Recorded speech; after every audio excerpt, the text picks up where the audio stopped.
Welcome to the show. Hey, thanks so much. The other day, I was just trying out the classic Singapore mead that you actually have over at Lion City Meadery, and I was completely blown away because number one, I've never tried mead.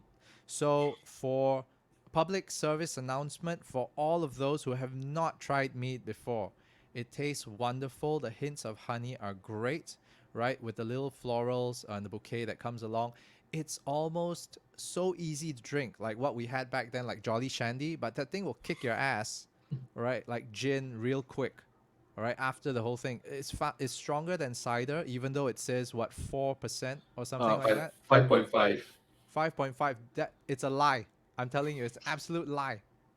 There's no way that that thing is 5.5 because that thing had such a kick and it was so fast. Can anybody explain why there's such a quick kick and how come mead is something that's so rare in Singapore? I think the alcohol kick is because it's 5.5%, which is pretty much where your standard commercial beers are. Mm-hmm. So if you're very used to your mainstream beers like Tiger and all that, it's the same, pretty much same ABV levels, but in terms of viscosity, it's a lot thinner, right? It's not as thick and heavy as beer. It's also sweeter. Therefore, you tend to drink bigger amounts quicker as well. So all that kind of just plays into part on why you get a kick and a rush a lot faster. You're basically consuming the same amount of alcohol in a beer in a shorter amount of time. Yeah, pretty much And what Sanjay said is like you're actually just drinking faster, to be honest. okay, look, now you guys are just painting me out as an alcoholic. Okay, stop it. So I'm hosting the damn show, and you guys here do that to me. Great. Okay. Anyway, so I also noticed something. I was reading online right now. The differences between beer and mead is that number one, beer you are compelled to finish the can because it runs out of the carbonation. It goes flat. Right over time, that's one excuse for me. It's called responsible drinking. You open it up, you finish it. Be responsible, Yes. okay? Drink responsibly. But on your end, right, I was reading that mead, you can actually leave it open, or at least it's just if it's a twist cap or anything, you can seal it and you can leave it for days. Is that true? You can to a certain extent. Ultimately, at the end of the day, with any beverage, be it uh, beer, be it wine, it will suffer oxidization.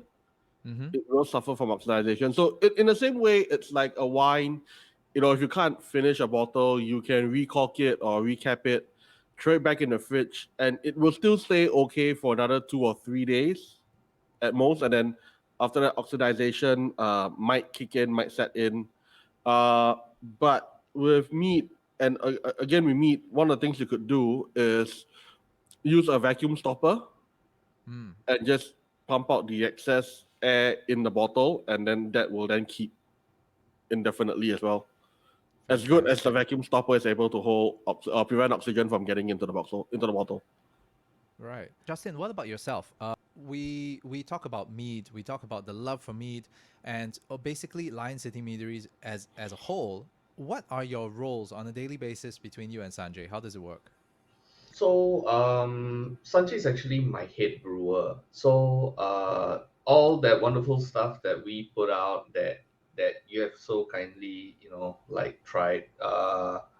It's all Sanjay's work, to be honest, right? So he's the genius behind the fermentation vessel. He's the one that comes up with the recipes, you know. He's the one that comes up with all these crazy ideas to put out the flavors that we do. On my end, I handle the business part. So I'm mainly biz dev. I work on marketing. So long story short, I'm actually the expendable one. So yeah, I'm easily replaceable. I'm like the plastic